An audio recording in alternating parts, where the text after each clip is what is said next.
কোথায় যাচ্ছিস রে গোজো? সেটারদার বাড়ি, জন্মাষ্টমীর নেমন্তন্ন তো, তাই। তোমরা যাবা না দাদা? বলিনি তোদের?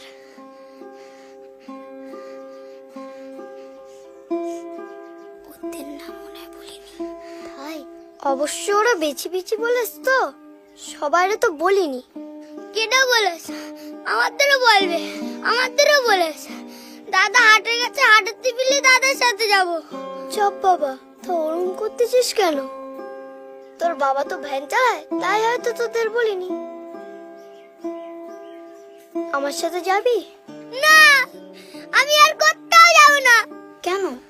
আমাদের সাথে খাস করে, চল, কেউ বকবে না। কোথাও যাব না। এ দাদা চল চল না, খাবার শেষ হয়ে যাবে না বলো।